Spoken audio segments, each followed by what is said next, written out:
So you may be asking, what is biker bushcraft? For me, it's combining two of my passions, riding motorcycles and bushcraft. Now, I've been riding motorcycles for many, many years.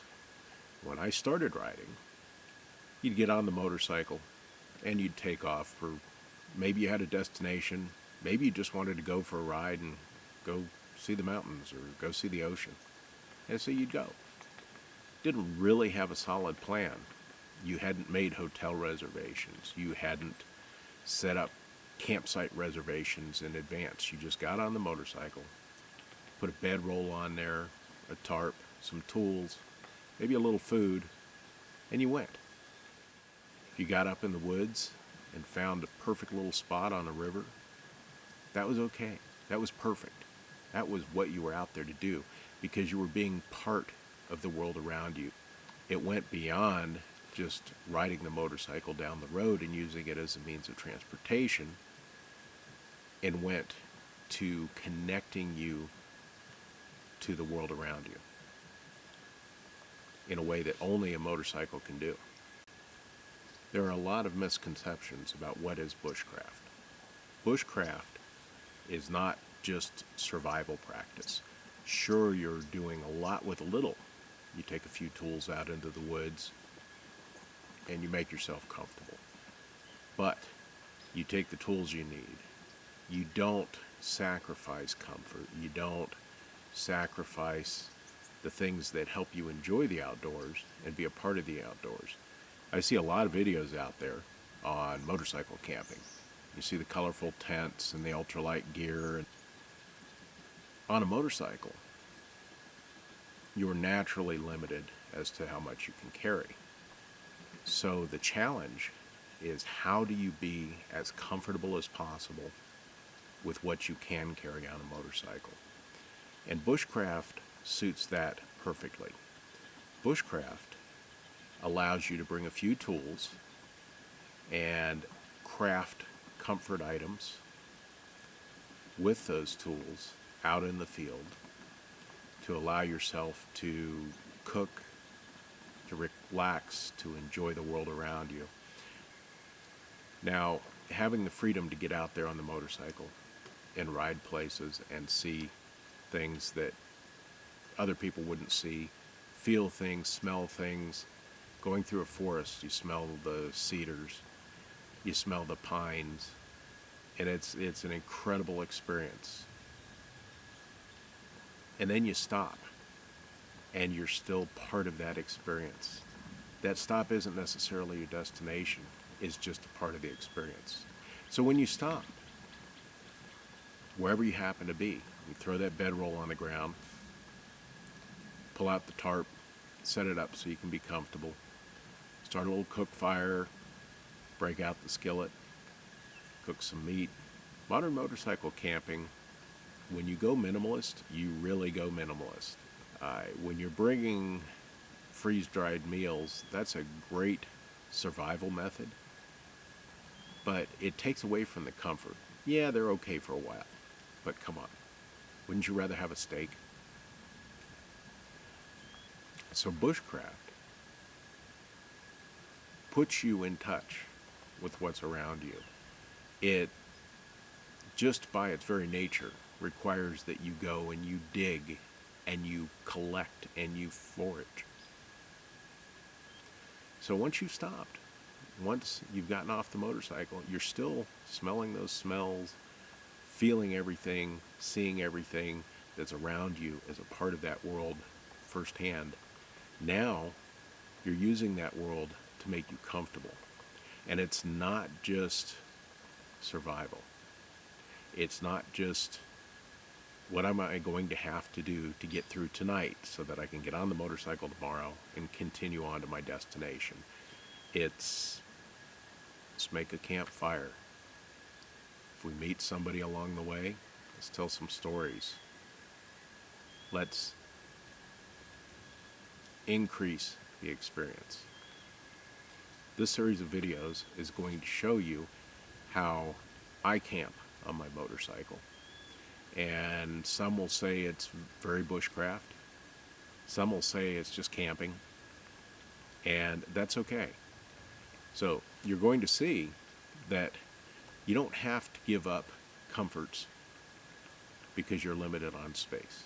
Simple tools can provide comfort, and the environment around you can provide you with all the raw materials to use those tools and really enjoy your experience.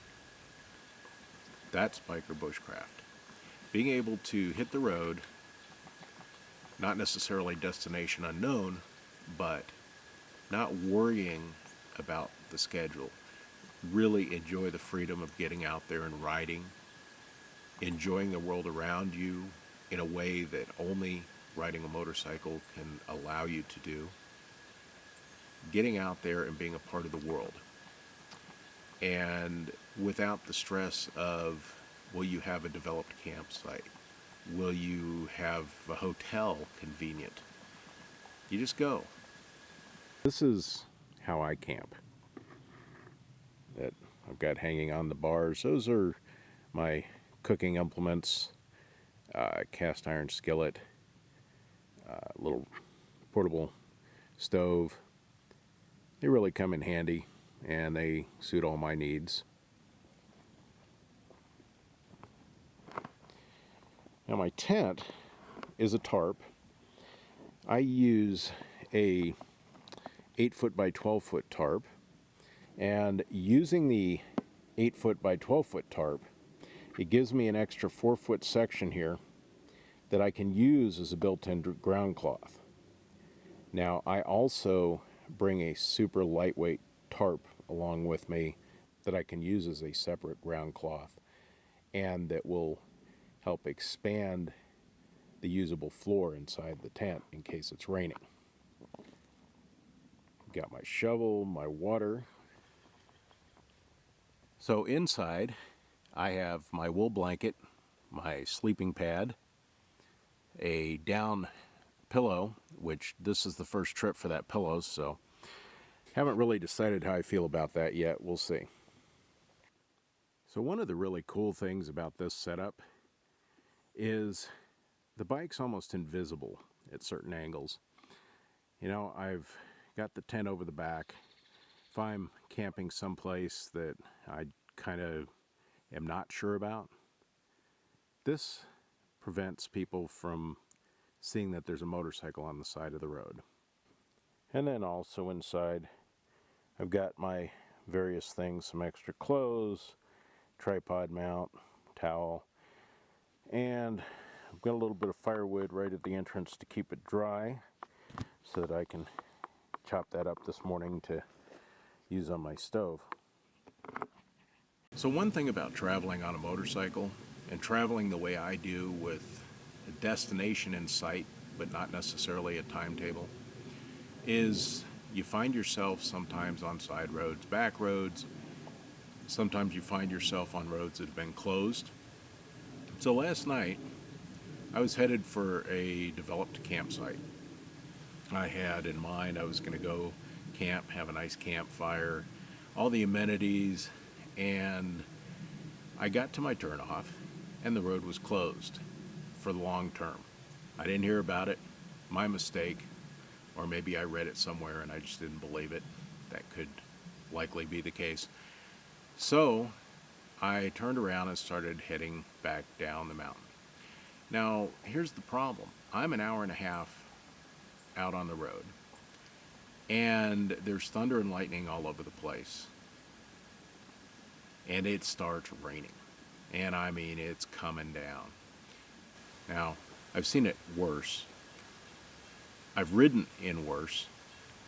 But up in these mountains, we have rock slides and falling trees. It's not a good place to be riding in the dark in a rainstorm. So as I'm going along, I'm looking for a place on the side of the road that's suitable to camp. And I saw a couple of possibles, but nothing that was out of the way enough that I wasn't afraid somebody was going to miss a turn and land on top of my tent.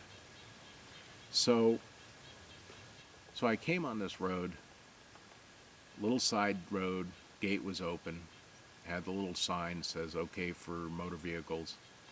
So I rode back there a little ways.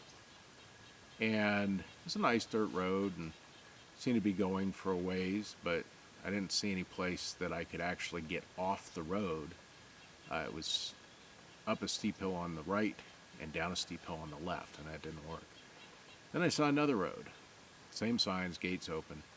So I took that road, and I came up here, and I found this relatively flat spot, and got off the bike, unloaded everything, threw the tarp up, and in very short order, had my dinner going, had all my gear out of the weather, and had myself out of the weather and my opportunity to dry off and warm up before I got chilled.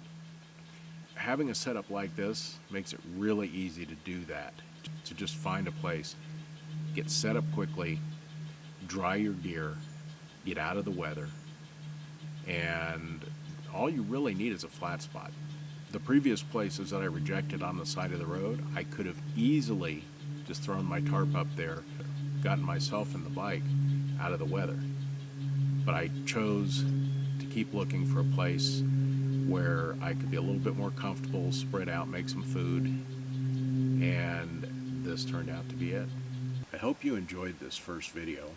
It's a little bit short and not in a lot of detail, but I just wanted to introduce myself and this channel and give you the opportunity to comment, tell me some things that you'd like to see, some questions that you have, whether it be about my setup or about your own setup, something that maybe isn't working as well as you'd like it to, could be better. Do I have some ideas? So please put your questions in the comment section. Let me know what you'd like to see, what with my setup you'd like to know about, and I will be more than happy to address your questions in my future videos.